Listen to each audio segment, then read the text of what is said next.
You know, one of my favourite cartoons as a kid was Scooby-Doo. I would never miss an episode, but eventually I started to realise that every single episode was pretty much the same. You know, the gang would roll into town in the Mystery Machine, and the village was being terrorised by some sort of ghastly ghoul, some kind of monster. And each of the different members of the gang had their own strategies for dealing with this threat. Up first, of course, was Scooby and Shaggy. I don't know if you can remember what they did.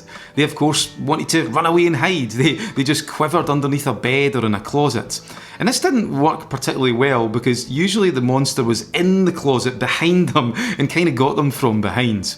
And then next was Scrappy-Doo, and he had a very different approach. He would try and do the opposite. He wanted to fight the monster, he wanted to kill it, to conquer it through sheer force of will. And this again didn't really work because it was kind of like trying to fight fire with fire. It just made the monster angry, it just aggravated it. And the way that they eventually solved the mystery was through investigation, by being curious.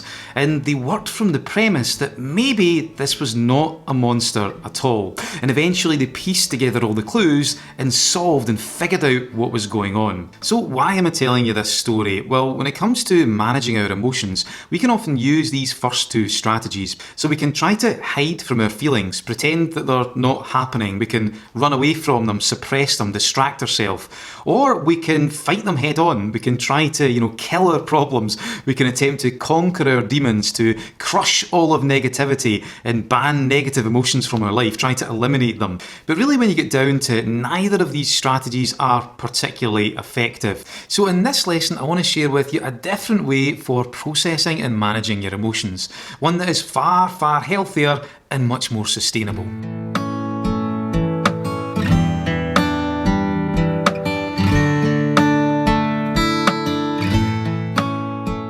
Hi, I'm Stephen Burns from Mind School, and in this video I want to continue the series on how to manage your emotions using NLP. Now, these videos can be watched in isolation if you like, but in order to get the most out of this free YouTube course, I'd recommend you watch the entire series. So I'll be including links to those videos as they get added in the description below.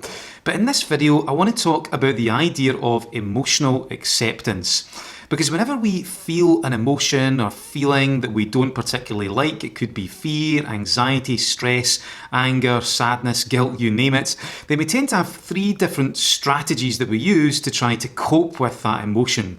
So the first two I've mentioned already. We can try to hide from the emotion, so we run away from it and hope that it never darkens our door again, or we can try to fight it, so we can try to beat it away with a stick to conquer our demons, so to speak. And the third strategy, the third method, is to create some kind of outlet for the emotion. And this can be done in quite a positive way, but it's often done in a very destructive way. We can engage in some unhealthy behaviours, like we can overeat, or we can drink too much alcohol, or take drugs, or we can fly off the handle, we can get angry, or even resort to violence, or maybe it manifests in some kind of obsessive behaviour. So those are the three ways that we tend to use, but in this video lesson I want to talk about a fourth way that in my opinion is so much more healthy. And that is basically where we're looking to welcome the emotion in, accept it, and then become curious about what it means. So how do we actually do that? Well, this is where we bring in an aspect of NLP called the positive intention. And this is the idea that behind every seemingly destructive emotion that we feel is some kind of positive intention. There is a positive driving force in the background that's attempting to get something good for us, it's attempting to get something worthwhile. Our mind, our brain, is a functional device. It might seem like it's doing things just to piss us off, just to break our day, but it's not really. It's always attempting to get something good. It might be doing a pretty lousy job of it, and it may be confused, it may have its wires crossed, but in the background, the driving force behind that surface level destruction is something good. It's a part of us that's attempting to get something worthwhile. To give you some examples, say right now a crazy axe murderer was attempting to break down your door. In that instance, if that was to happen, then clearly you want to move house, you're in the wrong neighbourhood, but you don't want to be sitting in a lovely place of serenity, of calm and balance, like some kind of Zen Buddhist monk. You want to be experiencing quite a lot of anxiety, quite a lot of terror. And with that example, the anxiety is attempting to tell you that you need to take action, you need to do something in order to get into safety. So with this example, the positive intention of the anxiety of the terror is to experience safety, to preserve that sense of security. Another example, if we take like a workplace stress, workplace stress is usually a sign that you care about your job. You have high standards, you want to do well in it, you want to succeed, and that's a good thing, of course. Now, the feeling of stress is not good, but beneath the surface, the positive driving force, the positive intention is the fact that you want to achieve something good. It's the fact that you care. Jealousy in a relationship, again, it feels horrible, but would you be jealous if you didn't really care about your husband or you didn't really care about your partner? Usually jealousy is an attempt to preserve that love, that connection, that togetherness that you have in your relationship. So that's the positive intention. And the general idea of this with regards to managing your emotions is you want to spend some time appreciating the positive intention behind the destructive emotions that you experience. Really spend some time connecting with it. And when you do this, it just takes the sting out of the emotion because it helps you see the positive behind the negative. And it can actually sometimes even flip the whole thing on its head, and you can start to see that so-called negative emotion as a resource, something that you can channel, something that you can use in a much more powerful and positive direction. So let's just take this theory and then put it into something a little bit more practical. So I think the first thing you want to do with this is you want to just spend some time really fully internalising this idea. The idea that behind any seemingly destructive emotion that we experience is some kind of positive driving force. It's a part of you that's attempting to get something good, something worthwhile. You can even collect examples from your own life if you want, if that helps you familiarise yourself with it. Because when you really fully embody and internalise this idea, you no longer want to hide or run away from your emotions. And I think most importantly, you stop demonising them. If we go back to the story of Scooby-Doo that we started this video off with, I'm sure you'll recall that at the end of every single episode of Scooby-Doo, it finishes in exactly the same way. It's the unveiling of the monster. And what happens? Professor High White! Yep, you've guessed it. It's not a monster at all. It's just some bloke. It's just a guy in a mask. It's some former, upstanding member of the community that was well-intentioned but became twisted and distorted over time. Well, I think our emotions are just like that. We often demonise them, but I think it's time to take the mask off and see what's really underneath. So if you're looking for something a bit more practical, once you've kind of internalised that idea, then I really like this kind of 3-step process.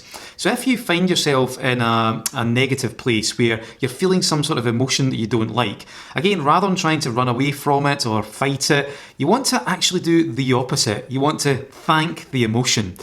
Now, I know that this sounds super cheesy and slightly kind of, esoteric and a little bit sort of California-esque. Let's all sit around the campfire and, sing Kumbaya and hug our negative emotions. But it's more the sentiment behind it. By simply just feeling the feeling and going, okay, thank you. I know that you're trying to get something positive for me. I don't like the way that you're doing it, but thank you for attempting to get something good. Again, it just takes the sting out of it. It allows you to accept that emotion for what it is and then become curious about what it actually means. So then once you have thanked the emotion, you then want to explore what the positive intention could be behind it. So I recommend to do that, you use these questions. So the first one, what is this attempting to get me that's positive? So you want to feel the emotion, thank it, and then go, okay, what is it that you're attempting to get me here that is actually worthwhile, that is actually positive? Some variations of the question, what is this trying to get me or do for me? What is the emotion attempting to preserve? So if it's anxiety, usually it's attempting to preserve security or safety. In these last two here, what is it you're attempting to make me aware of? And in order for you to go away, what do I have to do? I've made a bit of a typo there. These are great questions because our emotions, they're often attempting to get us to take action. They're parts of our internal warning systems.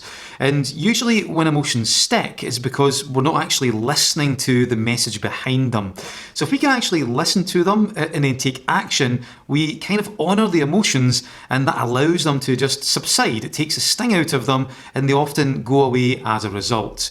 So once you've kind of asked those questions and you've got a sense of them, and you don't want to just ask them once or twice, you want to really take some time to reflect on them. You can even write down the emotion in your journal if you have a journal, and you can then just, consider these questions over a period of, hours, or potentially even over a period of days. Just allow them to percolate and see what answers come from within. And the key thing is you want to sense the answers. You want to feel what the positive intention is. And then when you feel it, you then want to thank the emotion again.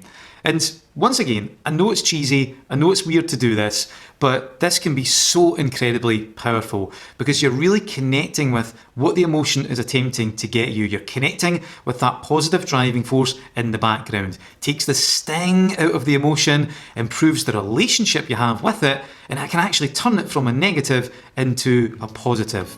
So we've reached the end of this lesson on emotional acceptance, that rather than trying to hide from your emotions, to run away from them, or to fight them, to try and dominate or conquer them, instead you want to welcome them in, accept them for what they are, and then become curious about what they might mean. And the way to do this is by exploring the positive intention behind them. So hopefully you enjoyed this lesson, and like I said, this is part of a larger series on how to manage your emotions using NLP. If you want to keep up to date with the rest of the videos as they get released in this series, then I'd recommend that you subscribe to the channel and of course ring the bell so you can keep up to date with those videos as they get uploaded. So hopefully you enjoyed this lesson, put it into practice. I wish you all the very best, and I'll see you later on.